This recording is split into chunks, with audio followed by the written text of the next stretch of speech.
Hey guys, Jingle87 here, and welcome to another episode of the Casual SMP. Woohoo! What? Alright, so we are here in the Nether, and I'm going to do a very brief video just to catch you guys up on the progress that I've made so far on the Wither Skeleton farm. So let's see. Oops, that is not what I meant to do. That's what I meant to do. So right now, what I've done is I've actually gone ahead and cleared out this area even more. I also tore down this entire structure that was over here. Yeah, it took forever. Giant nether fortress, right? Tore down some other things. And I also put in a second level right underneath us. So if we hop down here, we'll see another level with just the same right underneath us. And again, this Wither Skeleton Farm is all based on Iskel85's tutorial. I'll put the link in my video. Go ahead and check that out if you want to make sure you're on the same page with what I'm doing and why I'm doing it and why everything is how it is. Also, it's why I have half-slabbed everything around us. So we'll take a look at that a little bit more later because I'm not done, but I wanted to show you guys at least what I've done so far. So I dug 3 blocks down, and then on this layer here I filled in where there were any holes. There are some holes right beneath us that drop down very, very far, but you know, for now I've got just a platform ready to go so that wither skeletons can spawn down here as well, because it's 3 high. That's the minimum height required to spawn them. Well, technically I think they can spawn in 2 high, but they'd suffocate right away. So 3 high will be good to go. And then also on the top level we've got another area where they can spawn. So yeah, again, all based off of Iskel85's tutorial. So watch that if you have any questions as to why or anything. So let me see, what else has happened? Oh yes, you may have noticed I'm in iron armor. Yeah, and that's sad because the last time I saw you I was in diamond armor. And I had a diamond sword and diamond pick and everything. Yeah, really, really sad. So if you haven't guessed it already, I fell into lava.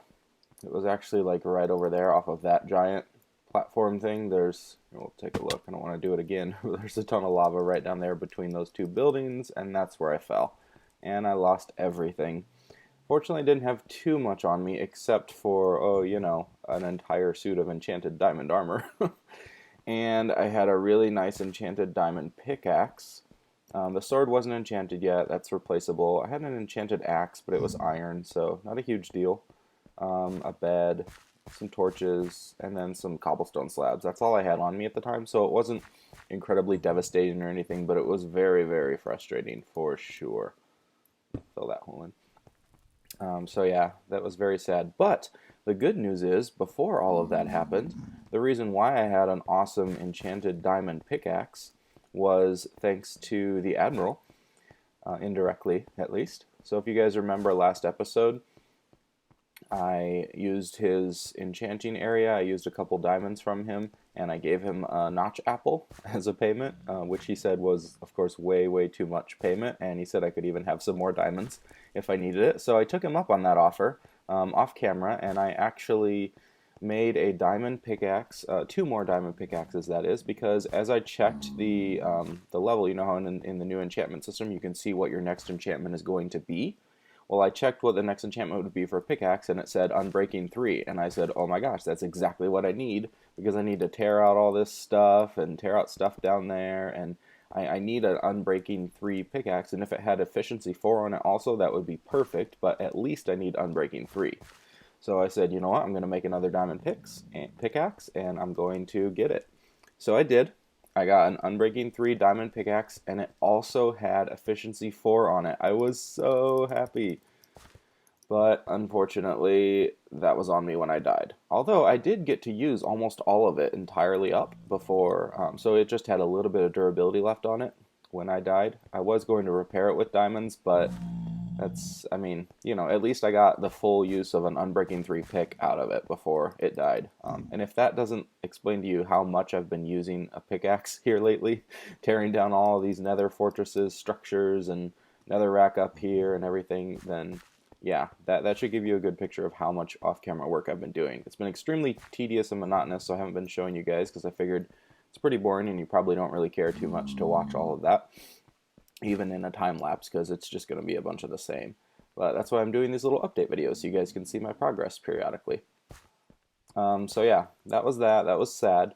However, After I did that enchantment of the diamond pickaxe with efficiency 3 or efficiency 4 and unbreaking 3, I checked the table again to see what the next pickaxe enchant would be, and it was the same one. It said unbreaking 3 question mark.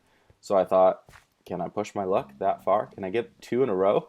So I got a little bit more experience. I used actually I mined out all of the surface level coal around the admiral's place because I needed some more experience levels, and he had some coal there. So I thought, you know what, I'll use that as a way to kind of sorry about that. I had to make a quick cut there. I was getting a call, but yeah, I used that as a way to get some enchantment or some experience levels. So Admiral, sorry if you notice that all the coal around your house is gone, at least on the surface, but I did pay off a little bit more too. I lit up some of the caves underneath your house, so I know that was a problem with having a lot of mob spawns under there and coming out and annoying you. So I lit up some of the caves just beneath your house and took a little bit of the coal out from under them as well. So yeah, hopefully that helps a little bit.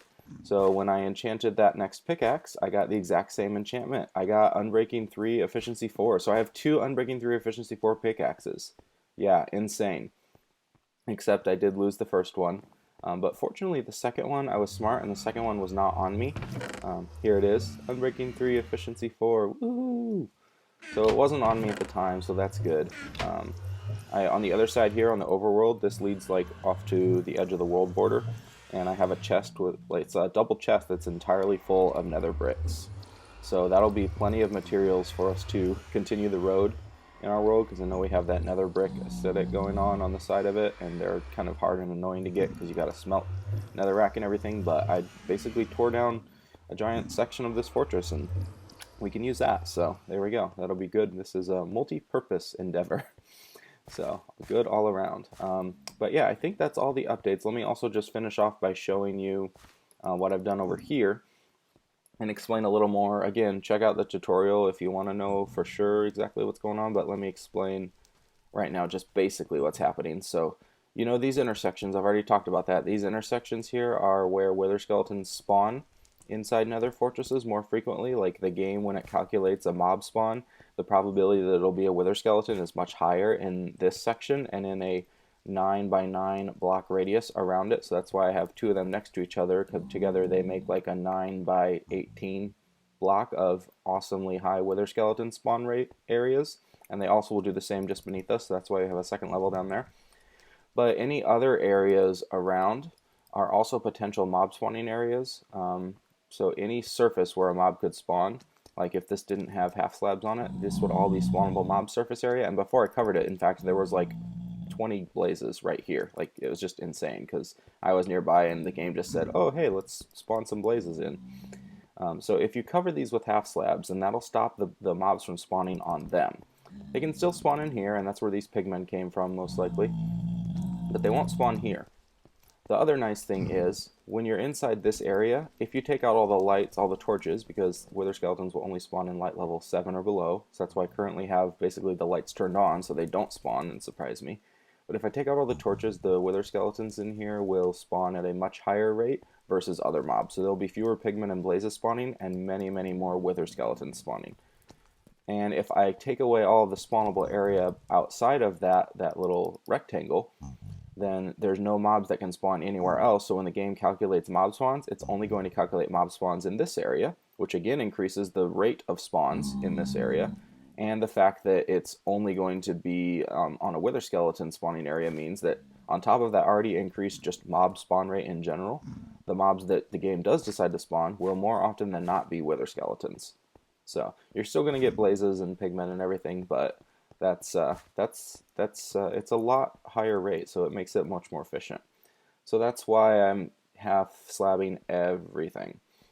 And this is where it's going to take me forever. I've already done like a half of a double chest of cobblestone that I made into slabs and just kind of slabbed out this whole area up here. And this is just all the farther that I've gotten, but I have to do so much further because you actually have to do it in a 128 block radius in both directions. Well, in all 4 directions, really. So that's like a 256 by 256 area that has to be all half slabbed if you want to truly maximize the efficiency. of spawns in that area down there. So I'm going to maybe not get that far. I don't know how far I'll get. That's going to take a long time. But at least what I'm going to do is work my way out. So it'll gradually get better and better. So any spawnable areas, I'm going to put a half slab on top of it, just like this, and eventually we'll cover the whole thing, hopefully. So that's why I need tons and tons of cobblestone to get this done. Not only do I have to do up here, I also have to do like down there, all of those areas, and I have to check, see maybe in the ceiling there might be some caves and stuff that have spawnable areas. So all those things I have to check on. So it's going to be a long, long project because this is only like 50 blocks, I think, so far out, and I've got to go like 500 more. So, yeah, it's going to take a long time. But that's just a quick update, I guess. So, I'm going to cut the episode off here. Thanks for joining me, everybody. And yeah, stay tuned to see what else develops on the server. I'll try not to die again, but I won't. I'll try not to also carry my really nice stuff with me the next time I'm working over lava. So if I do die, it won't be that devastating. But yeah, lava is my #1 enemy in Minecraft. I die all the time by falling into lava. Maybe we'll need to make a potion brewing in a future episode. We'll just make like a little brewing area so we can get some fire resistance potions. Yeah, that's a good idea. All right, cool. So we have a plan. All right, so until next time, I will see you guys in the next episode. Thanks for watching. Bye.